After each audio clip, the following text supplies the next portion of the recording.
Andrei Roublev titré, 17e titre pour le Russe, 17e titre remporté face à Jack Draper. Encore un ATP 500 remporté par Andrei Roublev. La première fois qu'il remporte une nouvelle fois un tournoi, il n'a jamais réussi à remporter 2 fois le même tournoi. C'est chose faite. Andrei Roublev qui a été très solide dans la tête tout au long de la semaine.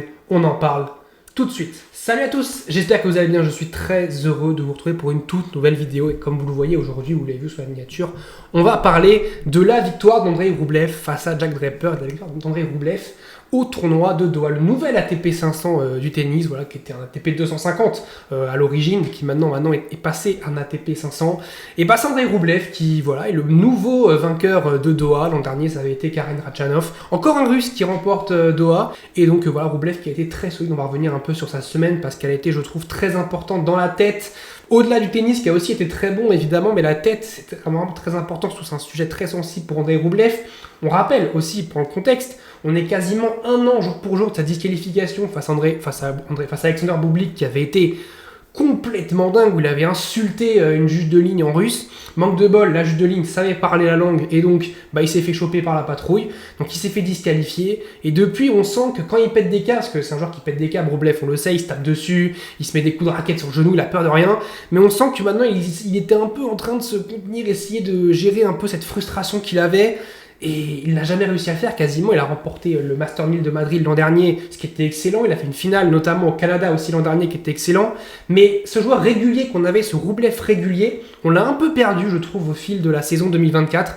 Pourtant, c'est un joueur très régulier, souvent en quart de Grand Chelem, même s'il passait pas le cap des quarts, mais il allait en quart en Grand Chelem, il était toujours très solide en Master 1000. Et on avait un Roublev qui était capable de gagner un Master 1000 comme de perdre au premier tour, qui était capable d'aller en finale d'un Master 1000 comme de perdre au premier tour à Wimbledon aussi. Donc on avait voilà, ce Roublev, on ne savait pas trop sur quel pied danser. Et sur ce début de saison, pareil, on ne savait pas trop sur quel pied danser. Il perd face à Fonseca, alors Joao Fonseca évidemment, qui est un phénomène du tennis, mais il perd quand même en 3 petits sets face à Fonseca, sans vraiment proposer quelque chose, vraiment, il n'a pas été tranchant face à Fonseca. Et là, cette semaine, il a été tranchant en victoire face à Draper. J'étais un peu déçu de Draper cette finale parce que je pensais vraiment, moi, qu'il pouvait prendre ce titre. Mais un Roublev vraiment palpitant qui a été vraiment énorme. Un joli passing.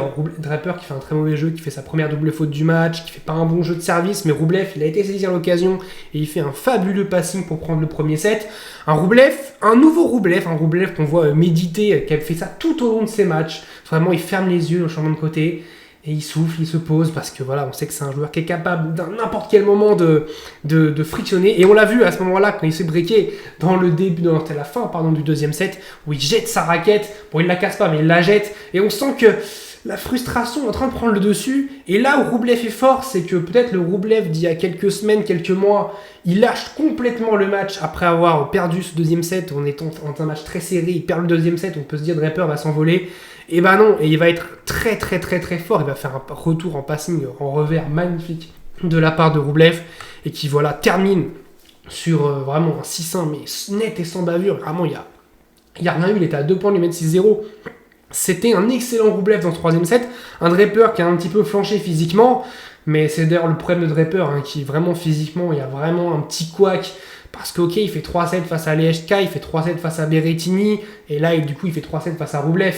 Mais on peut dire pareil de Roublev, justement, Roublev qui fait 3-7 la veille face à Félix Auger-Aliassime, mais lui, il s'impose au set décisif du troisième set.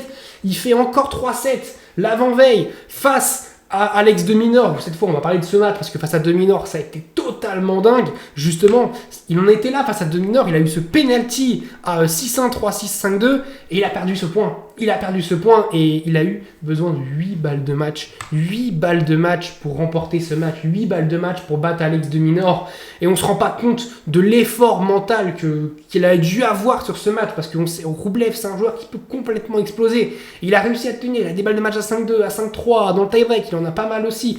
Et il a réussi à s'en sortir sur ce match-là face à de Minaur. Et je trouve ça fou parce que de Minaur, en plus, c'est pas le joueur le plus mauvais du début de saison. Au contraire, c'est un des meilleurs joueurs du début de saison. Il fait un super début de saison, quart à l'Open d'Australie. Il a fait finale à Rotterdam. Il était en quart à Doha. Il perdait jamais de Minaur face à un joueur en dessous de son classement. Et là, il perd face à Roublev qui est en dessous de son classement, juste en dessous. Mais il perd quand même face à Roublev qui est en dessous de son classement. Mais ce que je veux dire, c'est que voilà, Roublev, il a montré que face à un joueur solide, fiable, comme de Minaur, qui est vraiment une valeur sûre, maintenant on peut le dire, une valeur sûre du top 10 mondial, c'est vraiment une super victoire de Roublev, surtout en étant au bord du craquage psychologique, parce que là, je pense qu'il perd ce match. J'ai peur pour toutes ces raquettes dans son sac, parce que je pense que là, il aurait complètement explosé. Mais je trouve, voilà, vraiment un titre très solide de Roublev qui, voilà, je ne sais pas si ça va lui faire un déclic mental dans sa tête. Peut-être, il n'est jamais trop tard pour espérer, mais j'ai toujours peur avec Roublev qu'il ait atteint un peu son plafond de verre, qu'il soit entre son niveau, soit entre 5 et 10, mais pas au-dessus. Il n'est pas entre 1 et 5. Pour moi, il est entre 5 et 10. Et ça fait quand même 5-6 ans qu'il est à ce niveau-là, et c'est exceptionnel parce que voilà, des joueurs réguliers à ce niveau-là, on l'avait dit, qui est très régulier, même si en 2024 il a été moins régulier, mais il a eu des grosses perfs, comme notamment, on l'a dit, le titre à Madrid. Mais il est capable d'être un joueur très très régulier, il a fait beaucoup de quarts en Grand Chelem sans faire de demi. Donc voilà, est-ce qu'il peut passer ce cap et faire une demi en Grand Chelem? Je pense que oui, honnêtement, il y a des joueurs qui ont fait demi en Grand Chelem qui ont une moins bonne carrière que Roublev. Je pense à Karatsev, je pense même pendant un moment à Shelton qui a une moins bonne carrière que Roublev. Ce que je veux dire, il y a plein de joueurs qui ont fait des demi-finales. C'est pas normal que Roublev n'ait pas réussi à faire une demi en Grand Chelem. Et en plus, il est capable de bien jouer sur toutes les surfaces. Il a déjà fait un quart à Wim, il a déjà fait un quart à Roland, il a fait quart à l'Open d'Australie, il a fait quart partout. Donc il est capable de passer ce cap et d'aller faire une demi-finale. Mais il y a des matchs qu'il ne doit jamais perdre. Face à Silic, à Roland Garros, il ne doit pas perdre ce match. Il le perd au super tie-break.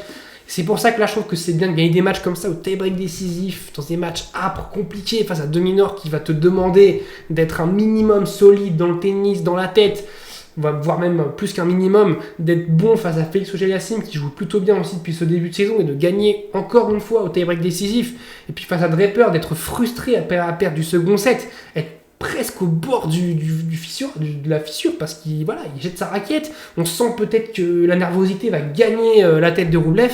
Et non, il se ressaisit, il break d'entrée il mène 5-0 direct dans le troisième. Moi, je trouve ça très solide. Vraiment, Roublev, j'ai été surpris parce que, comme je l'avais dit, je le voyais absolument pas remporter ce tournoi. J'avais dit Alcaraz de Minaur en finale. J'ai eu complètement faux. Et j'ai vraiment eu complètement faux. Mais je pense que pas beaucoup de personnes auraient dit Roublev face à Jack Draper en finale. Mais voilà, c'est une finale qu'on a eu assez étonnante parce qu'on a quand même du Djokovic qui était là, qui a perdu au premier tour face à Berrettini, du Alcaraz qui était là, du De Minaur. On a eu aussi Medvedev qui a été malade face à Félix Auger-Aliassime. Mais je pense que voilà, Roublev-Draper, c'est une finale un peu exotique qu'on a eu sur le tournoi de Doha. Donc Roublev reverra et Draper aussi d'ailleurs à Dubaï dès la semaine prochaine. Le titre qui doit être défendu par Hugo Humbert, notre Français. Et puis en parlant d'un Français, on fera une vidéo demain sur la finale de Rio qui se déroule ce soir entre Sébastien Baez qui va défendre son titre et Alexandre Müller, incroyable, qui va rentrer dans le top 50, peut-être même dans le top 40 s'il gagne ce match. C'est fou de le voir en finale d'un ATP 500 à Rio. En plus, là-bas, il n'y a que des morts de faim. Il bat Fonseca premier tour, il bat Etcheverry derrière. Il fait un tournoi de malade. Il bat Cerundolo en quart et il bat Kometsana qui avait battu Alexander Zverev. Qui avait battu Zverev en quart de finale. Il fait un tableau très solide, il bat tous les Argentins. Il a dit voilà, j'ai eu un peu mal de la finale 2022 Coupe du Monde de football. Voilà, je me venge. Il se venge. Et là, il est en finale face à Sébastien Baez, qui est un autre Argentin. Il ne joue que des Argentins, plus Fonseca. On parlera du coup de cette finale à Rio. Dites-moi ce que vous avez pensé d'Andrei Roublev de cette vidéo. N'hésitez pas à partager, à liker, à commenter, à vous abonner. C'est gratuit. Et puis on se retrouve très très vite parce que le tennis ne s'arrête jamais. On se retrouve très très vite. Salut à tous. Portez-vous bien.